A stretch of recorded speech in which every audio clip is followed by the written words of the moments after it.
juggling a lot. Juggling quite a bit, but It's pretty dope. I'm having a good time. I love that. As you should. Comedy's going great. Create Studios podcast with the homegirl HEWEEZY. Did I pronounce that right? HEWEEZY. HEWEEZY on Instagram. Yes. How do you want to be referred to? Sorry. Hey Juan. You know, like Hey Juan. Okay. That's how I always tell people. Hey Juan's one of my favorite people on the gram. I got introduced because my boy Nut brought her through with I forget Girl Next Door. Girl Yes, Next Door. Deja. And so that was a great pod. They podded, we podded, and then we got to talking after. But yeah, man, great account. You should follow her on the gram. She's going crazy. Great fashion. And then I was always interested because you're a therapist, right? You took classes in psychology. Yes. Okay, so we're gonna get into all that soon. But yeah, the comedy's been going great. How have you been? What's been going on with you? Yeah, so I feel like I haven't seen you for 2 years, maybe. Dude, has it been 2 years, bro? Time goes by so fast. That's fast. I think it was around COVID too, maybe. Wow, was it after COVID? I think it was. Yeah. Boring, actually. When you say that, it feels like it. Okay, it was after COVID. That's crazy. Yeah, but I came here with my girl next door. Shout out to Deja. Ever since, I don't know, I've just been doing a lot. Hold on, we might have to restart this. Hold on, let me see that. I don't hear why. That's crazy. Did you not hear yourself? Hold on. Check 1 2. Check 1 2. No, it's not. I think you might have to talk a little closer. Sorry. You know what I also like? I like how our conversation naturally flows. It does naturally flow. We've just been knowing each other for years. Well, yeah, I always felt like, you have a certain a frequency. Hold on. Hey, want to talk a little Hello. Yeah. Okay, it's on. Check 1 2. Check 1 2. We're just going to go right. We're just going to keep going. All right. Sounds good. It's on. You had to talk a little close with that mic. Okay. Sorry about that. But Girl Next Door came through. Yeah. Right? It was after pandemic. Yeah. That was wild times. That was a long time ago, yeah. But I think I was still in my graduate program when I came then. And so now I'm officially a therapist, behavioral therapist. I started writing, which was like a blog. I release my blogs monthly, and fashion is also a passion. So just kind of incorporating all of them together, and also being an advocate, So yeah, it's been going good. I've been great. Yeah. Yeah, I see you on the gram. Great with the post and the fashions that you are choosing on there to display. It's amazing. It's a great look. Very fascinated of what you're doing. And we were talking a little bit. I want to go back to that. We were talking about off air. Let's do it. Well, just it's funny because we were talking about how we book something and then we go to an event and it's like crazy because I will have something booked and then not want to go. But that feeling feels really good, to not go. And then because I don't know what that is. Your body's like, oh yeah, the couch looks so good right now. And this TV shows are hitting right now, or whatever it is. And then you stay, and then I don't regret it. I kind of regret it. I should have went out, and when I do go out, I feel great about it. But a lot of people deal with that, I think. Yeah, anxiety, right? I think that I deal with anxiety a lot too, like most people. For instance, I agree with you as far as when your body feels really good, when you do decide to stay, which I feel is a way of kind of advocating for yourself. You know what I mean? And so It's just kind of speaking to your inner child, essentially, versus when you're told what to do as a child, it's you have an obligation to do so, versus when you're older and you committed to something, maybe going to your comedy show, and the day of, I don't feel like going, so kind of oh, the couch looks good, I'd rather just kind of lay down and relax. A bunch of people did, yeah. You know what I mean? And so I feel that's anxiety, and a lot of us deal with it. And so when you do convince yourself to stay home and just kind of relax, it does feel good. That's great. It's kind of you're advocating for yourself. I do it all the time. Yeah. I book these open mics, or you have to pre-book on Facebook, and so I pre-book on Facebook. I say, oh yeah, I want the A spot, I'm gonna be there. And then the time comes to leave, and I'm like, bro, the jacuzzi at the gym sounds pretty damn good right now. I don't gotta deal with no one.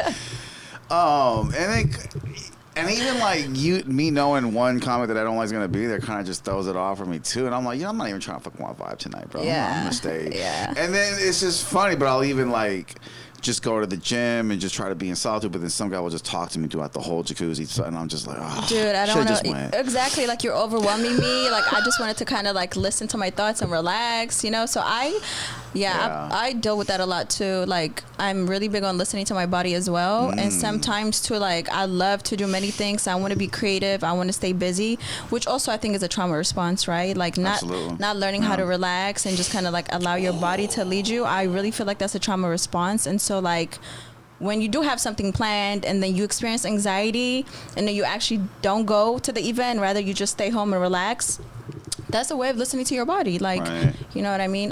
Definitely read The Body Keeps Score. It's a The Body Keeps Score. It's a great book. Okay. And so just kind of like listening to your body, kind of like advocating for it, and not really like guilt tripping yourself for saying no.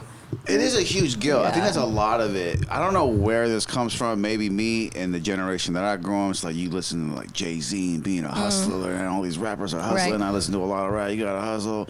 I think that's a false premise. I think you can hustle too much. I don't think hustling all the time is going to allow you to be busy. I know a lot of full-time entrepreneurs, man, and the ones that are really happy, like, they do that to themselves, right? Yeah. You're gonna, like, oh, if I went out, I would have made this much more. Now let me feel guilty about it. Like, you know what?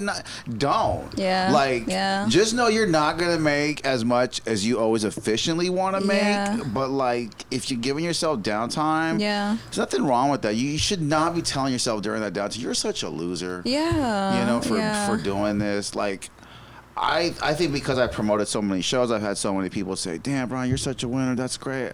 I know how to defeat that voice. Yeah. But if I wasn't in a business where people are like celebrating you, it would be really tough. No, obviously, like, honestly, I agree with you. And even like just going back to initially how you started the conversation, like in your generation, when you listen to folks like Jay-Z and how they talk about hustle, like, let's unpack that word hustle. That to me, in my opinion, is a negative association already. It's like hustle to me. When I hear it, it's like there's no relaxing. You're always on the move. You're always hustling, which then I hear like you're not giving yourself rest. And so it's really important to kind of like that's deep. Pay attention to like the words you're using when wanting to talk about like doing the things that you love, right? So it's kind of like, I love to write. I'm not gonna, and I want to make money off writing, obviously, but I'm not gonna use the word, oh, I'm going to hustle and get this money, though it's so normalized in our generation to hustle equals to make money. But it's kind of like to hustle is like to never rest, to never relax, to never really see yourself. Ponder. You're always pondering on chasing the idea of the money. Yeah. Rather than like. 100% agree. You know what I mean? I think sitting down and just pondering and thinking, relaxing, being is super important. It supercharges your battery. And it's so deep what you said, because like it's great that you have to hustle, because hustling kind of relates to this mindset that you don't have it and you have to go get it, right? But it kind of speaks on a really crazy volume, because like I know people that really have it and it sucks because they don't hustle. Yeah. I know people that are really rich and wealthy and they don't. They move really smart because they sit. Yeah. They read. Yeah. They write, and they make 10 moves to your one, because you're doing all this for $28. You spent 3 hours, on DoorDash only to make $28. It wasn't hitting that night. But they don't think like that. Yeah. They're like, oh, I take this $50 and flip it, and it's $3.50 in this product because I'm hitting here reading a lot and invest. Do you know? So what you said is so deep. Yeah. You don't have to hustle. Yeah, just strategize, sit down. And there's nothing wrong with that. You don't have to be a millionaire. A lot of y'all ain't making the next iPhone. And it's also too kind of like when you do become a millionaire, like, do you have a plan for that money? Because it's kind of like you can have $500,000 and you don't even realize you have $500,000 because you're so set on making $1 million.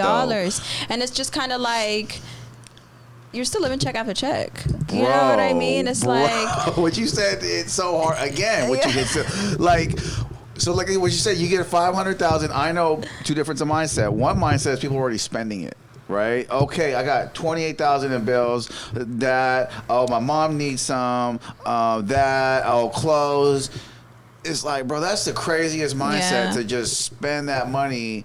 And some people would be like, oh my God, this could really take me to the next level. Let me invest it all into a business, a product. Yeah. I remember like the story of my my homegirl's wife finding some money my homeboy was stashing. And he told me about this. And the wife called me and was like, I'm so mad. I just found $17,000. What is this man doing? He's keeping this from our marriage. What the is he like? And I'm like, calm down. I said, listen, before you call him or go crazy, I just want to tell you something. Like, why are you upset? She's like, well, this is like 3 months worth of, this is like 5 months worth of rent. It was like this. We could have gone on vacation. And I said, see, that's why I didn't tell you. Yeah, because you're already spending the money. You're hella bad with money. And I told her that, like, you are horrible with money. Every week you're at Walmart, and do you have any of that stuff you bought a month ago? Probably like, do you not. hella need that stuff that you bought a month ago? Right. People are horrible with money here. Yeah, no, it really is. And I also feel like it's a trauma response too. You know what I mean? Spending it, right? Yeah, like, it's a trauma response. Like, you want to be able to have everything that you probably didn't have growing up. And I kind of dealt with that, like being from Ethiopia, growing up in a small country called Tigray. You know what I mean? We lack resources. There's no such thing as psychology. There's no such thing as opportunities for real. You know what I mean? And so when you come to a country like America,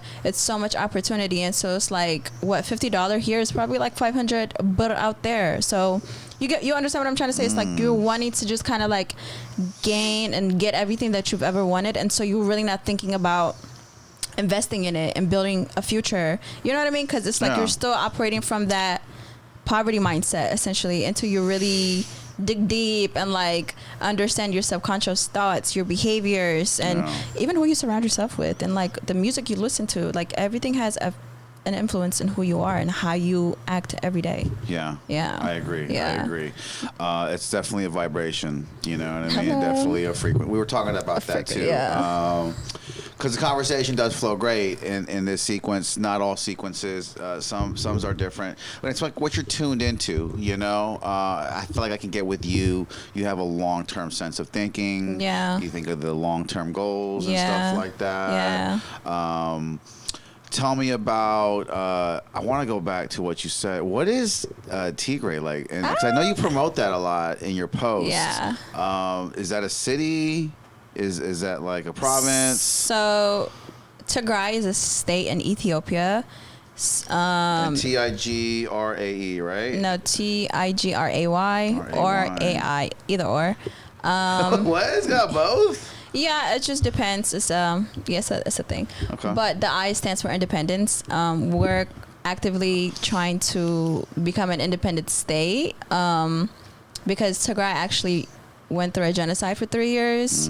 And Tigray is a state in Ethiopia, and so Ethiopia declared a genocide with other like rebels from Eritrea, and so like the people were experiencing high level of raping, killing. Eritrean, you said Eritrean military. Like, I wouldn't say all the people. Obviously, not all people are bad, but like the Eritrean military, alongside of the Ethiopian military and other rebels, kind of ganged up to declare genocide for 3 years. And so Tigray has been on the map since 2020 because we've been protesting all over diaspora. Like, you know what I mean? The green and yellow flag, just advocating for freedom, stop the war on Tigray, stop raping our women, our little girls, killing them for no reason other than just trying to diminish an ethnic background. This is wild because a lot of the genocide that happens in Africa, it doesn't hit Western media. Not at all. Which is why I don't believe all the time we go to the Middle East and when they talk about genocide, I'm like, bro, that shit happened in Thailand. You didn't say none of that shit happens in Africa. Exactly, like Congo and Sudan. They've been going through a genocide as well. The mass graveyard pits, the thousands a day. I mean, what is that? Like when you gotta go to war and all that, and you hear about genocide in your own country and they don't talk about it, like how does that make you feel? Like, it's very traumatizing, honest to God, and it literally gave me a sense of like, I was really depressed in those 3 years. Absolutely. It was really dark because it's just kind of like you live in a place like America and, we advocate for a lot of things. And me being a black woman in America and like seeing how neglected and forgotten Africa is as a continent makes me really sad, right? And so it's just kind of like, why isn't anybody talking about this? I mean, we see what's happening to Palestine and you see it, people are talking about it. So when in comparison to like the things that go on in Africa and it's like mute, it really does make you feel invisible, and it kind of does like trigger your passion, essentially. Just kind of like advocate for yourself. It's honestly like live or die. So for me, it was just like, I'd rather die on this hill by advocating for my people rather than just stay mute just because I'm in this country, like the land of the freedom. There's no freedom if people are not advocating for other people. You know what I mean? So, well, advocacy needs to be better. The media needs to be more independent, which I feel like it is. That's why I'm grateful to know you, because I see what you promote. Thank you. I don't like see Instagram completely shadow banning it, yeah. but like they could promote it. It's like you don't see that kind of stuff in the search feed a lot. Yeah. But you kind of see like stuff like that on TikTok more. I feel like their Yeah. algorithm is a little bit better for stuff like that. And hence why Americans were trying to take away TikTok as well, because it's like America has a lot of legs and hands in these genocides that happen worldwide. Like, For sure. you know what I mean? Politics are very disgusting, honest to God, because it's never about the people. It's rather about like the parties within the political, I don't know, party. You know what I mean? Absolutely. And so it's just, I don't know, it's a man's world, unfortunately, Absolutely. and we're just living in it. Yeah. Yeah. I feel like that. It's not an Asian man's world. I'll tell you that. Even though China's trying, China's really in Africa a lot because. Yes. Do you notice that? I know that. They're all over Ethiopia. They're all over. They're building Yeah. hospitals and roads. They're taking a completely different approach than what America, because America's like, man, this is my shit, bro. And do you want to hook up? Okay, I'm down with your tribe because Yeah. out of the two tribes, I can fuck with your. Yeah. But like China's like, let me give y'all roads, Yeah. and then hey, let's mine this stuff out of your country though. But I'll give you some cut out of Yeah. it. So they're trying to be a lot more diplomatic. But Africa's so slept on. They it's really so are. slept Yeah. on. I mean, with Yeah. the resources. Yeah. But not even that. I'm sorry, because it sounds like a globalist, but like the No, it's beauty. real. There's a lot of beauty in Africa, man. It's not really known for like tourist destinations, which is wild. But you see the real media that comes out on social media about Yeah. Africa. Like, it's fucking popping out. But it's there. actually really beautiful, though. Even like when you talk about like what does Africa look like, first of all, people don't even understand Africa's a continent. Mm-hmm. It's bigger than America. It's huge Way with bigger. so many countries and languages, ethnic. Excuse me, like It's very the weird, education yeah. system is really failing all of us.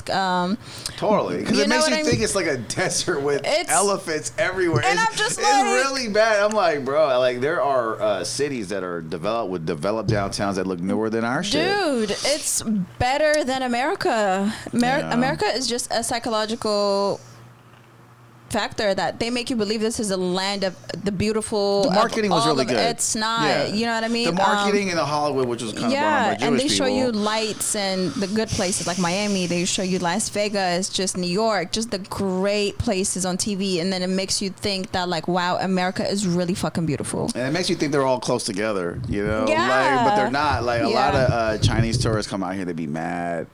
A lot of my Yeah. Korean family, every time they come to America, they be mad. No, 'Cause they're honest just to like, I God, thought it was no. popping out here. It's so boring. It's depressing. It's depressing. Yeah, like it's Ethiopia is boring. beautiful. Yeah. Eritrea is beautiful. Tanzania, Sudan, Nigeria, Eritrea is Ghana. Eritrea? Or Eritrea. Eritrea, but I'm sure we're pronouncing it wrong. I think you're pronouncing it right. I think Because people are of Eritrean background, right? yeah, Eritrean. You're saying you're right. Eritrean and Ethiopian are my Yeah, two favorite. yeah. Habashas. Yeah, because there's there's a huge Eritrean community in Seattle. Oh, definitely in Oakland as well. In Oakland as well. I yeah, noticed that. Yeah, there's a connection there. Yeah, Habashas are everywhere. Honestly, they're everywhere. Great culture. Yeah, love the food. Try it in Jeddah. Amazing food. Yes. Oh, have you had it? before? Yeah. Well, it's in Oakland. Oh, right. There's plenty in Oakland. Yeah. I got like real Salvadorian food and then real Eritrean food. Because I noticed they have like the bean thing and the chicken with is that, I don't know if I'm. Are you talking about dorho? Yeah, and it's like that weird bread that looks styrofoamy. Oh, in Jeddah. Yeah. In Jeddah, it's going to be served with every dish because that's how we eat our food. That's a little different. Yeah. It was wild to me. Because you can eat it with rice, but we eat in Jeddah. Yeah, it just looks so different. I know it's a bread, but it just looked very different. I'm Yeah. like, that's so crazy how African people have naan, and then they have this, and then we have bread. Yeah, and yeah. bread's a staple everywhere you went. Yeah, definitely what I a mean? global thing. Yeah, but I definitely had the food. What's Ethiopian food? I've had Ethiopian food. I just can't recall. But what does Ethiopian food mainly consist of? It's so many dishes, but I can definitely share like my personal favorites. Please, I man. love kitfo. It's like this rare What is it called? kitfo, Kitfo. It's so share it down here, fucking guys, good. I if I swear see to it. God. It's a traditional Ethiopian damn, that's dish. good. It's really good. But the thing is, it's like, it depends who makes it, right? Just So the like white rice, right? it's not rice. It's I can't even explain That's to you. not rice? That's not rice. It's called what is it called? Is it a potato? No, it's not a potato. It's I can't even explain It's to a grain though. Yeah. Like couscous, right? What does couscous look like? Those little, like, it's like little balls of, I don't know, but they're like. But I love like kutfo. little It's balls really of good. beans. It's the dish is known. It's from this small state maybe called Gurage. It's located in Ethiopia. It's so good. Gurage. It's Gurage. Yeah, it's their food. Jeez, It's the their. pronunciation is Yeah. next level. But I also love tips. Like tips is good. I love shiro, the veggie platters. Like I love all of it. I just love Habesha food. That's the bread we're talking about. Yeah, that's injera. Is this vegan? No, it's not vegan. Okay, there's meat in it's there. beef. Yeah, Okay. yeah. But yeah, it's amazing. really good. Kid, Yeah. What is another dish you could point out? Like tips, TIB. Yeah, that one. TIBS. Damn, how did it know that? That's Google, everybody be Who's searching it. listening to And us? that dish, there's like derek tips, there's the one with the spicy, and then there's the non-spicy one. It's served so many different ways. Yeah. Yeah. It's really good. You're making me hungry right I now. gotta try this, man. Let's go right now. No, the lamb tips, You man. gotta take the. Oh yes, the lamb tips is the best. Y'all gotta try it. Yes. Yeah. But yeah. Never met food I didn't like. Shout out to the culture, the food, all of it. It's pretty dope. I love it, and it's really healthy too. Well, any food other than American food is really Oh, healthy. 100%. Because Africans look very healthy. dude, if you go to know? like a lot of people, Like, look at your skin. It's booming, bro. Thank you. It's, Yeah. hello. So you eat a traditionally Ethiopian diet, or you're pretty Americanized, or? I mix everything up. It just depends on my mood. Mom's cooks a lot of Ethiopian food at home, so mainly that's what I eat, and that's what I'm really drawn to.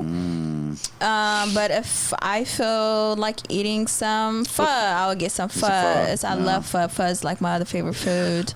The Vietnamese nailed it with the pho. Oh my god, I love Vietnamese It's like a food. French influence too. I think it was a little different. The French came in, they added, but Man, I don't the know what white they be noodle, putting. The broth, Ooh. that dark sauce. Listen. Do you use a dark sauce? Are you a dark sauce user? I put everything. You put everything I in put it? The everything hot in sauce. it. Do you put it in? I drench What's that your shit. fucking? So do you sip the soup before you put stuff in, or do you just immediately put stuff in? I am eating it, but like I get the little I am drinking the soup and eating the noodles at the same time. But also too, I love my pho spicy. Okay, so you put I a lot of red drench sauce. that shit Do you in put it in sriracha. initially when you first do it, or do you? Because I take like 10 put everything sips in of it. the broth naked, like just by itself, and then I start adding in the sauce. And then I'm like, so it's like a gradual thing. But some people just go initially and put No, all the I sauces go in it. initially. I want my soup to be red. Damn, Yeah. damn, bro, you sweating halfway through? No, seriously, and the peppers, I need lots of peppers. Like, Okay. burn me the fuck up. I love I love the peppers. Yeah, I love the I little love pho. soybeans. Yeah, especially during COVID. That's honestly what saved me. Like I was eating it every day. Really? Yeah, because it's also really good for your respiratory system as well. It's you not know. bad. Yeah, it's a little really salty. good. You don't want too much. Yeah. You gotta watch the salt on that. Oh yeah. But I ain't there yet, but You're right. yeah. I get sleepy every time I eat pho, Yeah, too. it definitely gives you the itis for sure. For sure. For sure. Yeah. Major itis. Yeah. What Yeah. other foods you like? Other cultural foods? Indian food. I love Indian food. Indian food's amazing. I just love anything spicy food, honestly. I'm Yeah. not really a sweets girl. I'm a spicy girl.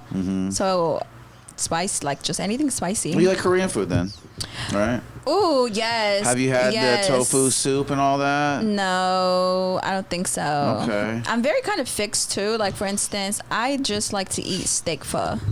So I'll stick to my steak pho. So you got a preference and you stick with it. Yeah, like I'm very fixed with my dishes. Like if there is a favorite pho spot, then I'm strictly getting what I like from there. I'm not gonna mingle other dishes. Yeah, and like the less done up places, like it's better for me. Yeah. And if it's too fancy, I'm like, all right. Really?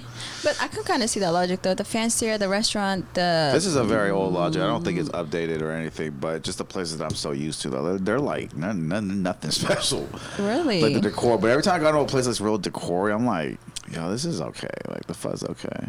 But I guess you can't mess up pho. I mean, I don't know. No, I've never it had depends. bad pho. I have. Really? Yes, like it has to be the right people. Seriously. What was bad about it? The experience? Just it's kind of like there's no flavor. You know what I mean? Like when you drink the broth, it's just supposed to be all types of flavors in it. Very true. You know what I mean? Very Versus true. like the broth is hugely important. It's huge. You know, it's everything. Everything else is just the icing on the cake. Just like the broth, though. You know what I hate though is sticky shit around the table. Oh, I fucking hate that shit. Like, what is going on? Why is everything sticky? Yeah, I don't like that. And like when you walk on the floor and you hear the sticking. You hear this? I hate that. Like, and I think maybe because things are steaming all the time and spilled, but like especially when you grab the spoons that's and with lucky the a pet peeve. and I hate the bottles. Bro, I hate grabbing bottles because they always sticky and they ruin the whole. And then half the time I'm just thinking like, is the stick in the soup now? And I'm like eating the I've definitely noticed that. Definitely noticed that. I feel like the stickier the table, the better the food, though. I don't know. That's just my. See. You know. See. The less height. You know. I don't know. I feel you on that. I feel you on that. You know about the Michelin rating system and all that? Tell me more about that.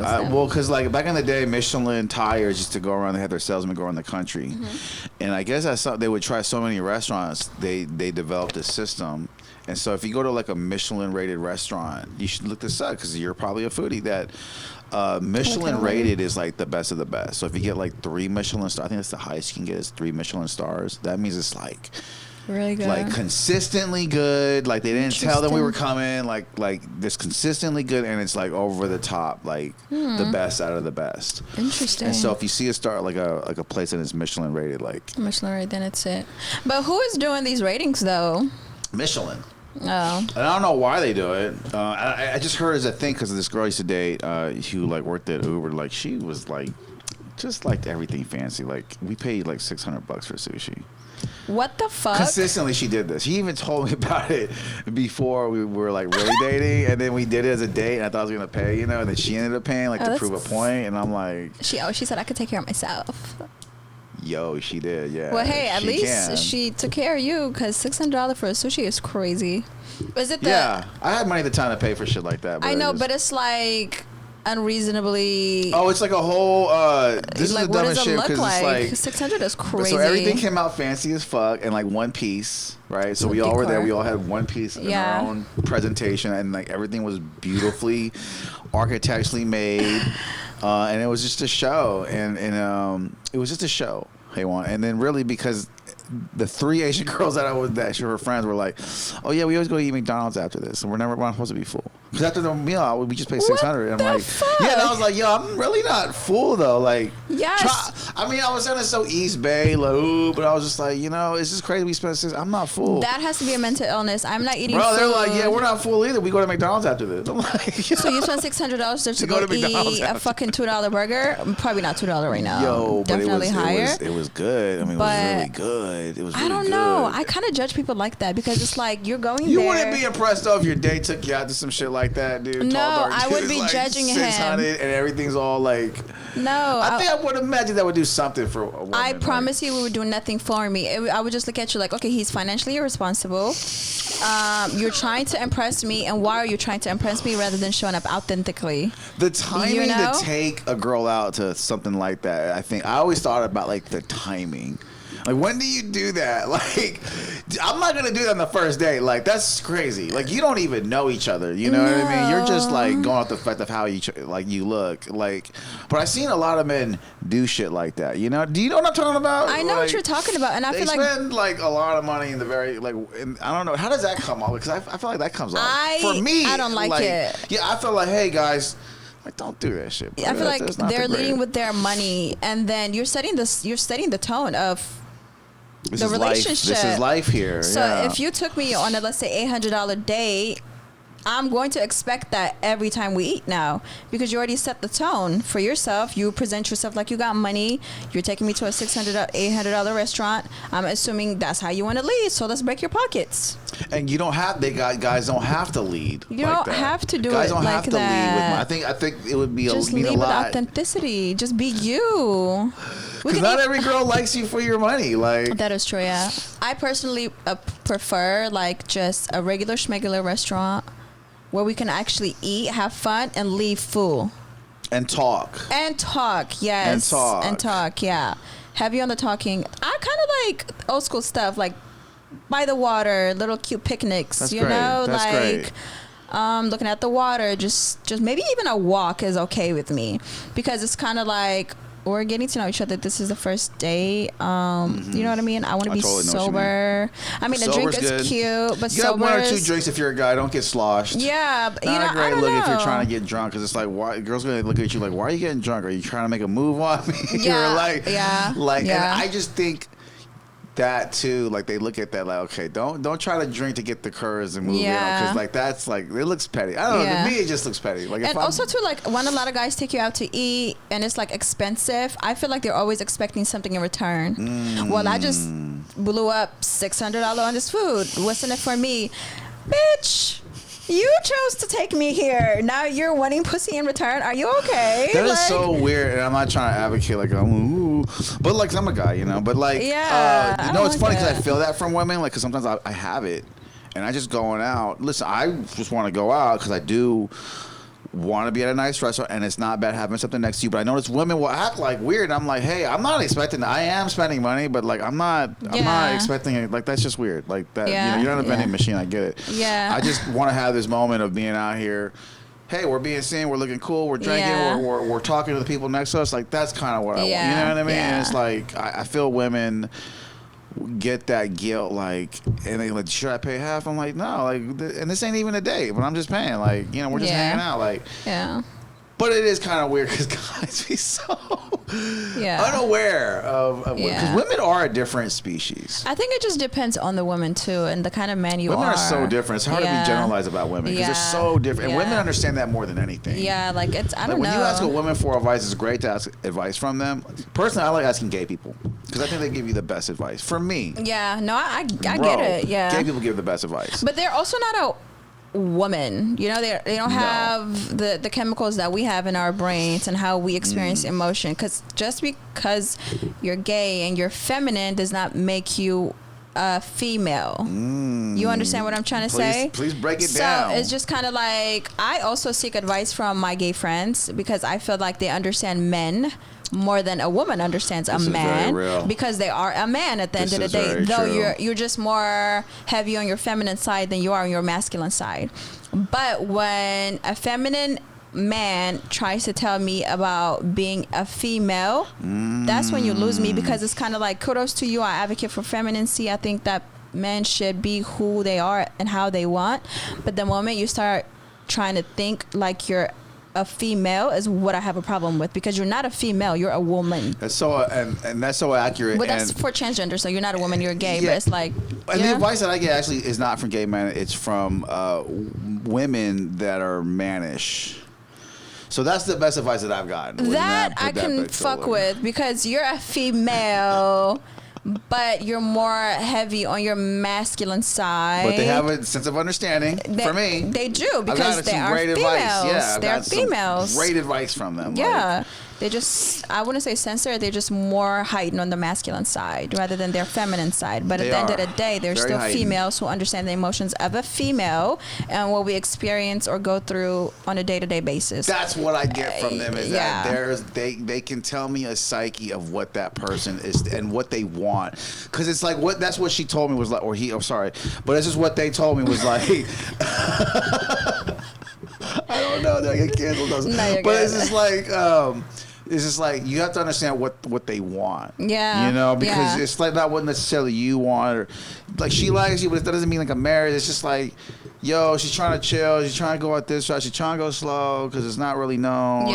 And so, because of some men just think of it as a goal. Yeah. You know what I mean? Yeah. And like me being at the age that I'm at, like, nah, it's more of an experience. That's why I'm doing way better in this department. I think that's a better way to look at it. Yeah. And I think today's dating is built on that, because society has taken care of the norm. You don't need a marriage now to be financially independent. They're paying. I mean, equality is not what it should be. I get it, but it's better to where women can survive on their own, so they don't necessarily need you. I've dated plenty of those, you know, where they don't need you, and it's just like, it's like more of an experience. Yeah. Like the landscape's changing. It's very weird. It's tough for men. I'm sorry, but if you're an unaware man and you're traditional, I feel like it's a little tough for you. And a lot of men are also like leading with their ego. They don't really create the safe space for them to even like be present with themselves, you know.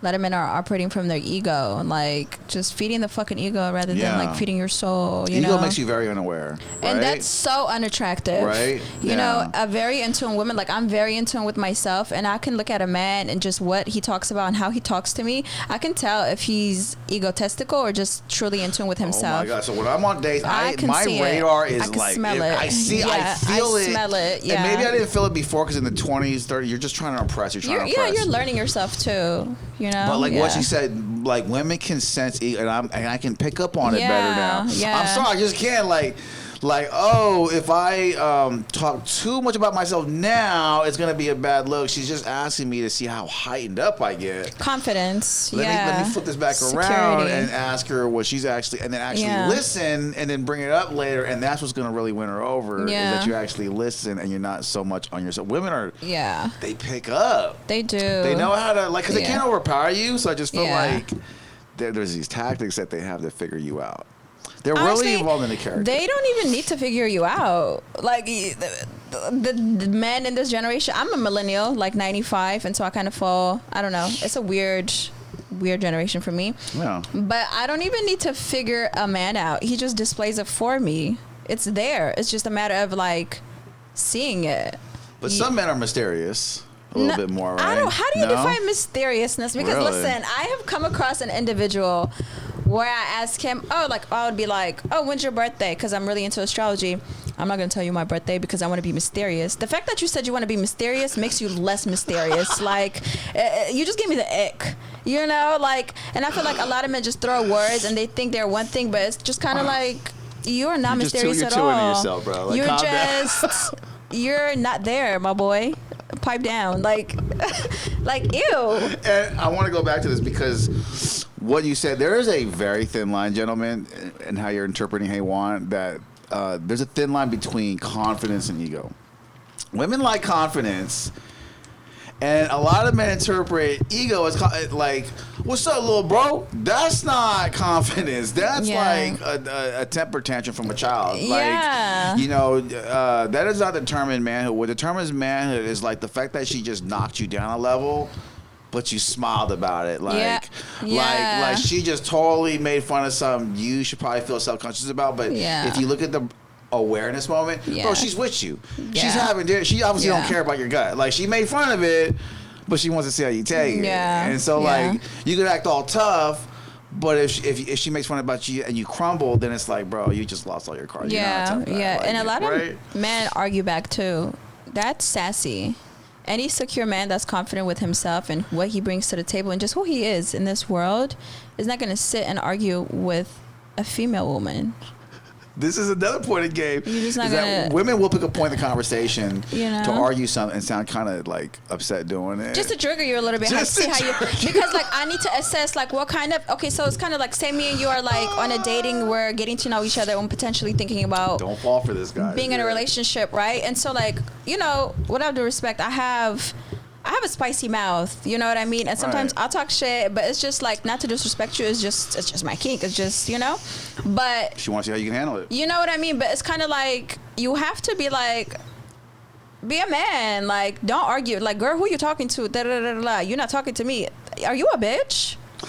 I want to say that certain men don't know how to handle that. It doesn't make you soft, but maybe you should learn how to play ball. But I want to tell women, like, there's certain men that just can't understand that. You just got to be like, woman, don't talk to me crazy. You have to learn that. You have to have the biggest set of balls. Two words. And you have to also get girls enough to like have that confidence and not fuck this one up. And then But women like that shit. Like, you're willing to fuck this relationship because I feel like that. Like, if you gotta hold your boundary, man. Because she will test your boundaries. You gotta be like, no, I don't feel like that. Yeah, we will test your boundary because again, like, if the woman is looking for something long term and she really does believe in herself and who she is, she will definitely put you to test because it's just kind of like, for me, like, I have to test you because I need to know you're going to have my back when I'm not there. You know, like, I need to understand you're disciplined. I need to understand you don't have a wandering eye. Women love the non-wandering eye. Yeah, because it's like when you have a wandering eye, you're very lustful. You know, you're operating from a very low frequency, and that means that you get your confidence from your dick. Women look at your eyes. And you know, I have had an ex where we were together and some baddie walked past us and he looked at her ass, and you know, humbly speaking, I'm a beautiful baddie. Yeah, so you are, so it's absolutely. just kind of like, motherfucker, I'm next to you and you're gonna turn around and look at a flat ass. It really disrespects the person you're so with. disrespectful, but it also says a lot about you than it does about me. Yeah. You know what I mean? And so like, that's a turn off. That's an ick. I've gotten some game. Yeah. I feel like I've gotten some game just because I don't look a lot. But you know what's real? I'll tell you guys, like, it sounds superficial, but like, because I'm aware. I'm aware if you're in a social setting, women notice how and what you look at, and men, if you don't have a lot like a looks going for you, like, just don't look. And women will think like, what's up with this guy? He probably has like a girl that he cares about, or like a marriage or something, you know, something worthwhile, because he just doesn't seem. But for me, that's huge, because I like having women around, because I like to see how guys act. And when guys act, like, if I'm in a business venture with a dude and he gets really friendly, like I invite, and he gets all focused, I'm like, yo, that's a bad sign. Yeah. In my expense of doing business with people, that guy will sell you the fuck out. Yeah. And in time, I just feel like I've gotten game and great friendships from being solid, from not bashing my friends just to get with this girl. Like, that's something I don't like. Pillow talking. Yeah, man. So many men do this shit where they gotta bash you, and I feel like women see right through that shit, bro. Like, they're gonna want the information, but that don't make you more attractive. Like, bashing your friends and. I don't know, man. I pray for this generation because, I don't know, it's just a lot of, we're going down. I'm going to say we. You prefer this generation? I don't like this generation and the view of relationships, the view on marriage. It's wild. It's like backwards, you know what I mean? And I think that it just stems from our upbringing, our parents, how we were raised, what we grew up seeing, not having a sense of direction. You know what I mean? And so, I don't know. I'm from Ethiopia, Tigray, and I come from a very culturally collective background where religion, family, marriage is actually really important. And then it doesn't necessarily have to, it's not about a paper. What the fuck? Like, anytime you do business, you're going to have to sign a contract that states like these two parties, you know what I mean? Like, totally, dude. Totally. So it's just kind of like, I hate when this generation of people say, oh, marriage is just going to court and signing a paper. But bringing a child is not for everyone. A bigger commitment. Those are for people that are going to be single into their 50s, man. Yeah, like, and so I don't know, man. It's like when I be on social media and I'm like on TikTok scrolling, and it's like these arguments about like high value men and low value women, and women that have baby daddies and just baby daddies only, and they still think they're high value. You're not. Yeah. You're not. There's a difference between making a mistake once and keep making it and still considering yourself to be high. You're not. God, like, I'm sorry if I get canceled for this. You can cancel the fuck out of me. I don't care. Cancel me too. That I believe. I still believe in that. And everyone's a different vibration. Like, you don't have to get married in high school. I think some people are meant to get married in high school because, like, these are just very easygoing people. And you will not survive in the dating world in your 20s. So, like, it's a good thing you found each other in high. And then for other people, they need to live a little bit more life, and they get married in their mid-20s. And some people get married in their 30s. I think life is beautiful the way you get to vibrate and find what you want at your appropriate time. You know what I mean? But with marriage and all that, it's a huge commitment. I feel like people that do it, like, hopefully your partner's very understanding, but if it's not, then it's a development thing, and a lot of you guys are having trouble to grow together. Because you know, a point about comedy I was trying to make is that women change every 5 years dramatically. Oh yeah. Men kind of not. Men do change every 5 years, for sure. I think we all change. I think, like, that's true. Humanity's about evolution, right? Yeah, that's true. That's probably more true. Yeah, like, I think we all change, but the 5 year mark, it seems like it's like a dramatic change at the part, and like, because your relationship's changing too. Yeah, and I also like to call it sometimes a Saturn return. A what? That's like an astrology term, you know what I mean? Saturn return? Yeah, Saturn return, where essentially the universe is just kind of like testing you for all the things that you've done when you were supposed to do it. You know, like, for instance, say, you know, like in high school, we're in high school for 4 years, and then there's this thing called you have to take like the exit exam. So that's essentially just testing you on everything that you've learned throughout high school in order for you to graduate. So it's kind of like that. As fuck. It's kind of like that, but with life. It's kind of like playing chess with life. So I don't know. So going back to the relationships and marriages, I think that in order to find the love that you're seeking, I think that you need to find that within self first. You have to be happy. Yeah. A lot of men feel like, I think they're going to have a woman heal them, or Man, that woman might leave you if she has to heal you, bro. Like, you know what I mean? But yeah. I mean, great if she does and she sticks with you. But I feel like what you said, my relationships are so much more valuable because I love myself and I love my life. Yeah. I love my life. If this relationship's gonna crush you, I mean, I think she's gonna realize that at some point and be like, okay, this was an experience. You know what I mean? Like, yeah. It's hard for you to think, okay, I'm gonna get with this girl, I'm gonna get a job, and then I'm gonna pay while she's going to school. Like, that's a great game plan if that's what it is. But I don't know if you should be setting up for that. People are just following your structure rather than finding a structure that works for them from within them. You know what I mean? I think, again, going back to like the lack of guidance. So you just kind of choose an external, whatever it is that works for you, and you try to follow it. And when it fails, fuck bitches, fuck these ninjas, you know, like, and it's sad. But again, you have no one to blame but yourself. Yeah, a lot of guys that say they just don't have any game. Yeah. You know, yeah. Expecting like weird shit. Yeah, I think you just gotta know yourself, your wants, your needs. I want to talk about this social media era.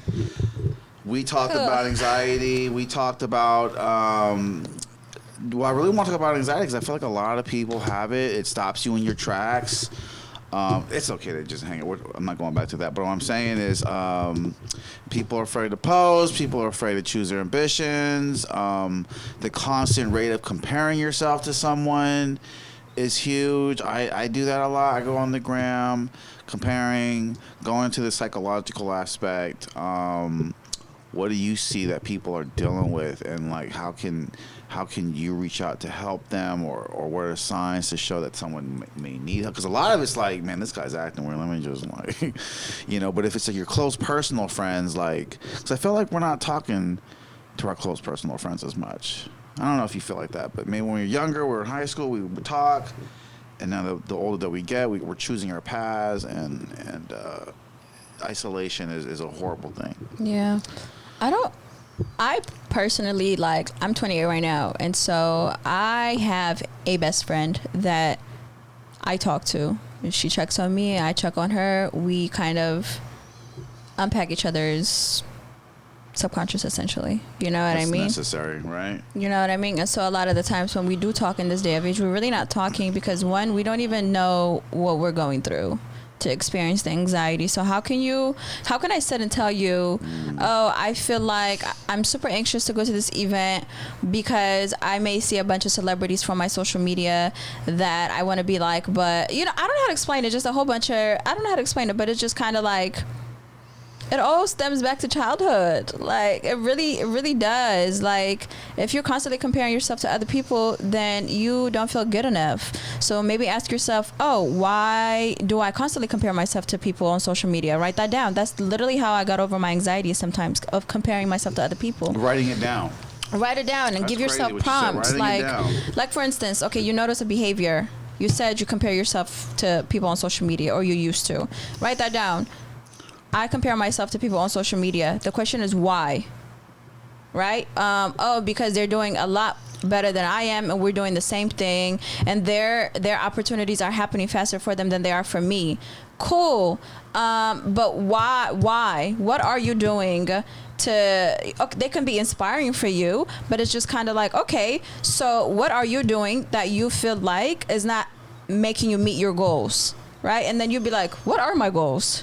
Okay, let me write down what my goal. What are my goals? My goal is to become, I don't know, a famous podcaster, and I don't know, interview about 500 people. Like, you have to you have to give yourself a number, a measurable outcome. That's true. Because a lot of the times, so when we compare ourselves to people, which I don't think is a good thing, by the way. Nope, it's not. Because you don't know other people's destinies, right? And then I think this is where jealousy and envy comes, because it's kind of like, maybe the person thriving is doing the work internally and believing in themselves regardless of whatever they've dealt with in life to be able to reach that goal for themselves. So it's just kind of like for me, I've dealt with a lot of jealousy and envy because people actually don't know what the fuck I've been through, and they will never know what I've been through because that's not for people to see. That's not for me to display. I'm not going to display my traumas, but as a therapist and as a writer, I do sometimes display my traumas in order for people to be able to understand the whys and the hows and the whos. Do you know what I mean? Yeah. So going back to like our conversation regarding anxiety, is just like writing it down. Like, anxiety is a fear. Fear is not real. It's an illusion. So once you understand that, just start paying attention to your body. If you walk into the room and you start to feel a little shaky, like, catch that. Oh shit, I'm starting to feel like, talk to yourself. If you don't talk to yourself, huge. who else are you going to talk to? Yeah, you gotta sound like a crazy person. You have to. To be healthy. I think a long walk where no one's gonna hear you and you're talking, you're asking yourself questions. I talk to myself. It's great. That's how I overcame a lot of my fears. Yeah. To myself out loud and actually hearing what the fuck I'm saying. Saying it out loud in your own voice sounds good because you had enough conversation to know what sounds crazy or stupid or not yourself, and you can correct yourself in that way. Dude, so right? just, yes. But also to write it down. I mean, writing it down, what you said. Write it down, because the only way to discover the answers is to write them down and ask, why am I comparing myself to other people? What do I feel like is lacking from within me that I constantly try to seek it out from the world? Who are my support systems? Do you have a support system? And if you do, are you talking to them? And if you are talking to them, what are you talking to them about? That is so great what you said. You know, also to get a therapist, because a lot of the times, like, we're all dealing with shit. So, like, you may not be able to have the room to carry my stress because you have your stress kind of getting in the way of you being able to hold my cup or fill my cup. You know what I mean? So just kind of like seek external advice, maybe. Talk to a professionalist. And if that's something you don't believe in, write it down, journal, talk to yourself out loud. Yeah, I don't have a therapist, but I have a great group of friends.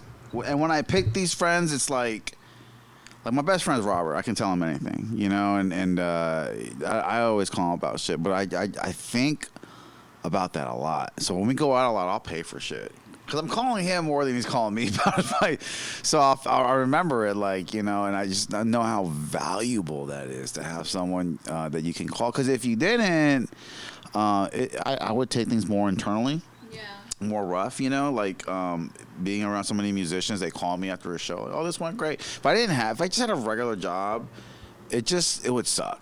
Like, because, you know, you need to be celebrated. Being celebrated, having an occupation where people celebrate you, I mean, if you weren't secure, it definitely helps you to be secure if you don't take yourself too seriously.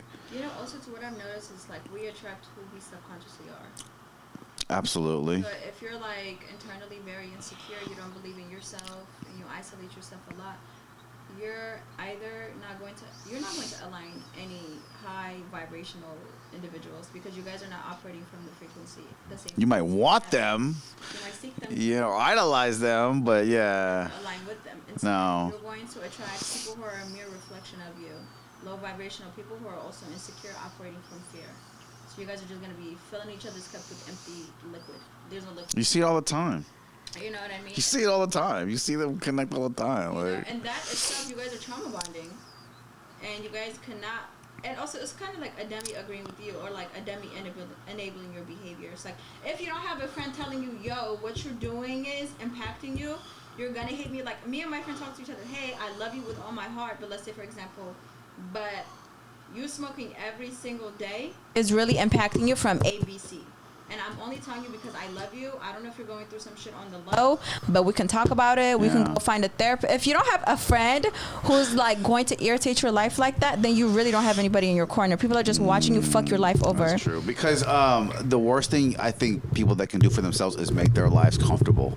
And a good friend will make your life uncomfortable. They will challenge you. They will challenge. Like, I know you don't want to go to school. You need to go to school. You need to go to school. You need to go to this train. You don't want to go. You should go to the training class. You should do this. I know you don't want. You know, if you shouldn't mess with that guy, you should mess with that. I don't know. Like, whatever advice, as long as it's making you uncomfortable, like, you're growing. You're around the right people because it's challenging your ego, and it's ego that you need to tame. And I'm constantly weighing my comfortableness and uncomfortable, because like I can't be too comfortable the whole week. Yeah. I'll feel horrible, you know. So I gotta balance. Like, this part of me has to be uncomfortable. I gotta be in places. Yeah. Like, I do want to be, but I don't, but I do, you know? Like, I want to go to the open mics because, but I don't want to travel. But when I get there, I do like the fact that I'm interacting with these people. It makes me feel better. They're complimenting my shit. I'm complimenting their shit.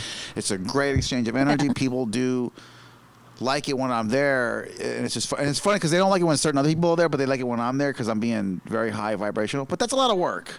You know what I mean? I gotta be high vibration. That's why high vibrational people tend to get overwhelmed easily. Which is why we don't always want to be out. Exactly. Because it's tough. We have to recharge. Yeah, energy is really important. Isolating yourself and sitting with yourself is really important, especially if you're like a people's people.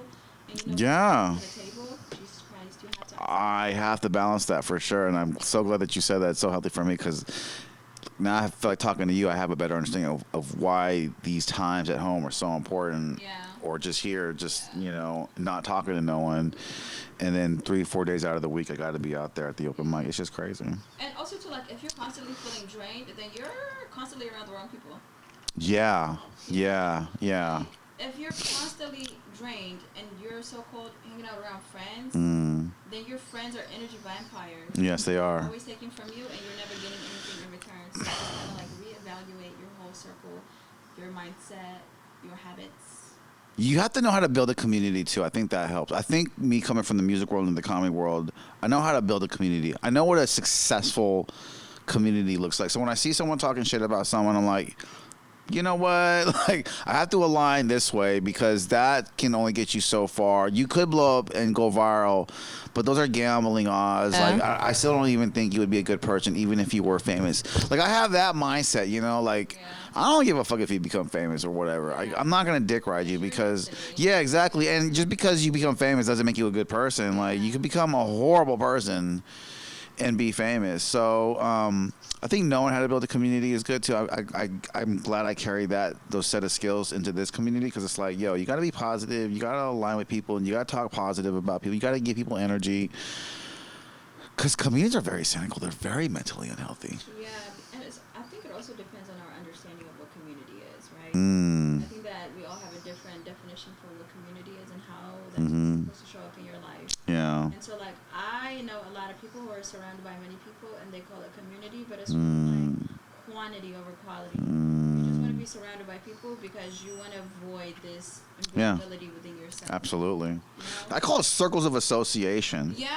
Because they're just like circles and circles that are like, that interact, and they all kind of, but they're still circles within bigger circles and smaller circles. Yeah. I don't know. So, I don't know. People are different. Words are important.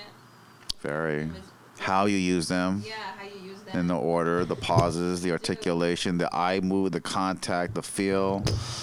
You're preaching. No, seriously, everything is a big deal. Oh, yeah. And I learned this just from the culture of Oakland Honest because I felt like being a star, I would just talk more stale.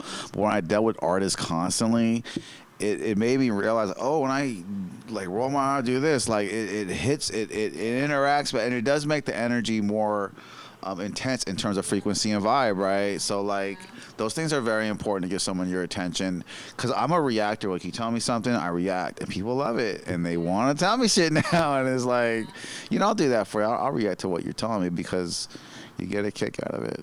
And that's like feeding the ego. You know what I mean? Yeah. Like things you tell. I mean, that tells me like if you're constantly looking for a reaction, then you're constantly looking for external validation. Like if I tell you a joke and I'm like, I don't know, you could be a comedian, right? Maybe you're a comedian because you know you're fucking funny. Yeah. You don't have to like write jokes or come up with a joke. You could just stand up and tell a story, and it will naturally be funny because it's who you are. Yeah. But versus like those people, maybe they're like Googling, researching, and like they're looking for a reaction. It's just kind of like maybe that's not your avenue. Yeah. Maybe if you're constantly seeking for a reaction, you're not confident in the thing that you're doing because it's really not coming from within. You know what I mean? Factual. So I don't know. It just depends. Like artists too. Oh, I'm writing songs. It's not getting streams. I don't know what to do. And then they try to copy other people's flow. It's like, do you want to be an artist because you want to be famous? Yeah. A lot of people want to be famous just to rub it in people's faces. And that's the thing, though. And that's what it's so horrible. I know. No, every time I meet a post or see a post, like, I just can't wait to hate on the people that hated on me. Like, that is not what it's, because as a comedian, you have that, like, oh, these people ain't putting me on shows, so when I get on, I'm not going to put them on. I don't think like that. Like, if you're not putting me on a show, I could care less. I just know coming from the music world, it just takes time. And if it's not happening for you, then it's how you're doing it. And it's just not for you. Like you said, it's just not for you. Everyone would like to be famous. Who wouldn't? You're not owed it, You're not. And I think the key to finding your destiny is really just truly getting to know yourself. Tell me about this blog you got.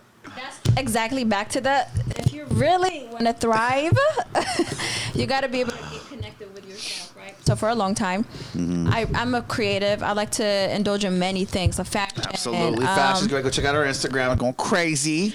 But that's the thing, though. Like, I don't mind blowing up through my fashion because honest to God, like it's who I am. So to me, that it's not that big of a deal. Like people be like, damn, your style is so great. Like, where'd you find that piece from? Where'd you find it? And to me, it's just kind of like, oh, it's natural. It's like drinking water for me. It's regular. You make clothes look good though. You know what I'm saying? It's like a gift. Yeah. So back to like going to gifts. I've always written poems since I was in high school. It was just a way for me to kind of like cope. Me too. Yeah. You know what I mean? I struggled with a lot of identity crisis like after moving to America from back home, and so like writing was my way, just freestyling through poems or just writing, and I would feel really good about it. And so I lost that creativity in my early 20s, and then I was like heavily smoking, just over partying, just trying to deal with stress and anxiety, and I just struggled with being able to like cope. Like fuck. Like, what do I need to do to actually, like, really release all this stress and trauma that I'm going through, right? It wasn't until I really honestly started, like, stepping into my authenticity, which was, like, 24, 25. Let's just say when my frontal lobe finally developed, it just, like, I went through a spiritual awakening. Like, every 5-year woman go through shit, right? Yeah. For me, it was at the age of 25, and then like I started to going back to like connecting with nature, and like I just told myself start meditating, start journaling, and I started journaling, and I started like noticing a pattern within myself, and I was like, oh shit. There's this voice inside of me that always said like write a book, but it's just like what the fuck am I gonna write about? Because I hadn't tapped into who I really was or really got a good understanding of who I am, and then I was like, oh my God, I'm gonna go back to writing. So I started journaling again, and then like naturally people just come to me with relationship advice, and I'm always catching myself saying some shit. I'm like, oh shit, I said that? Like who the fuck said that, you know? And so I was like, let me start blogging. Let me just start like writing. And so I started writing and started like sharing my experiences like from childhood to now, like my experience with relationships and how that awakened me into my like spirituality. My experiences with women and friendship, and how that kind of like made me realize like I had in fact had mommy wounds that I had to fix because it reflected on the women I attracted in my adult life as friends.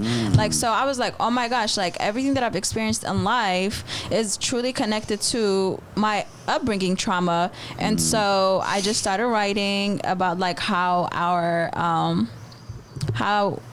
our personality essentially mirrors the partners that we're with.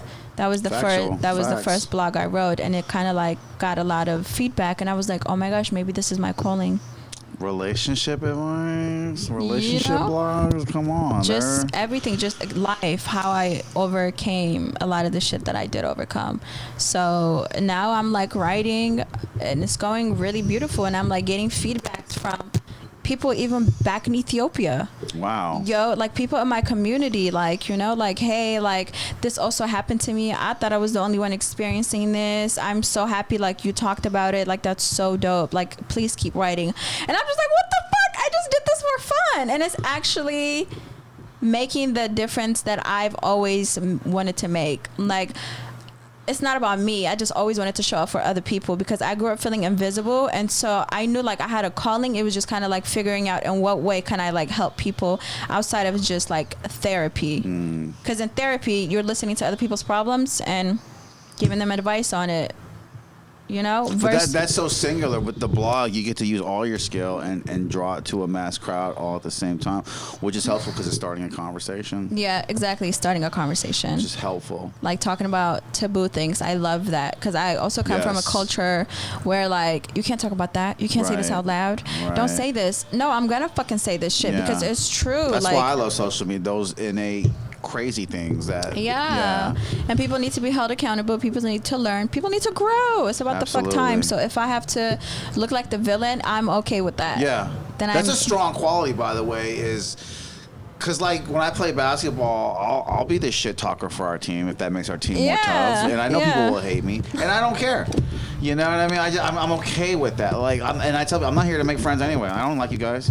Literally, you know, that's my motto. I'm not here to fit in. I'm not doing this for attention. I honestly, truly want to connect with people because growing up, I felt alone. I experienced wanting like SI. I call it flirting with death. Just wanting to commit. I just be like flirting with death. I used to have ideas of flirting with death a lot because I felt so invisible because I didn't have anybody in my life talking about these traumatic things that were happening in my life, like whether it's SA or like betrayal, abandonments, like all this shit.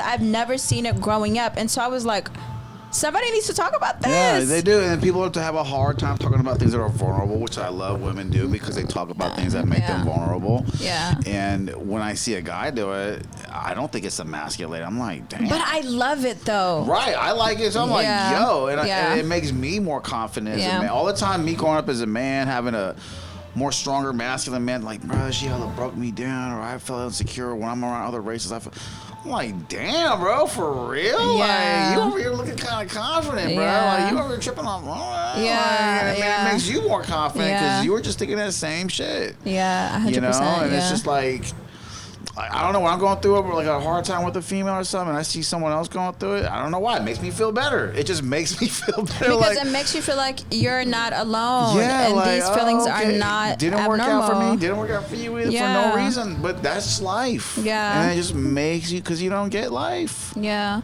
And you know, a lot of times to like, we allow relationships to kind of like derail us. Yeah, but it's like rejection is really protection. Dude, it's good for you, man. It really teaches you, bro. It really does. It really does. Yeah. You know, I see certain guys like in a female, I just laugh. I'm like, bro, you do not know she would.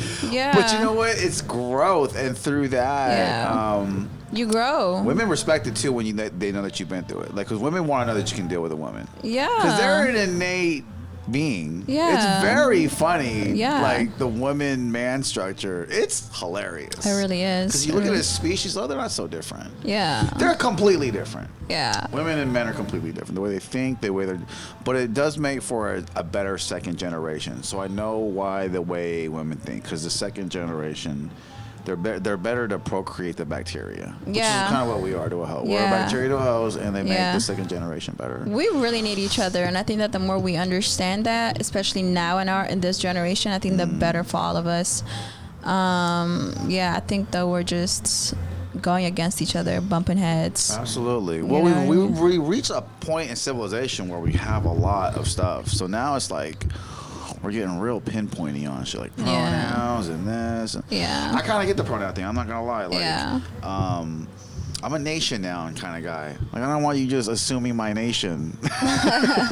So with pronoun people, I feel like they don't want you assuming certain certain thing, which I get. I don't get the whole thing, but and I think that we should also normalize these conversations. You know what I mean? Because it's new for all of us, especially our brain. Like, it's uncomfortable to talk about some of these things you don't have all the information for. Exactly, but I think that our community, who are like the people who are a part of that community, should be open enough to help people like us, I would say, to help us understand these things, because it's like our brain is learning a newfound information that's been taboo for a long time. So you can't really get fucking offended if I'm accidentally saying she instead of he, because it's like my eyes are seeing one thing and my brain cannot process it. You know what I mean? So it's like a behavior. It's something that we have to unlearn, which takes time, which requires patience.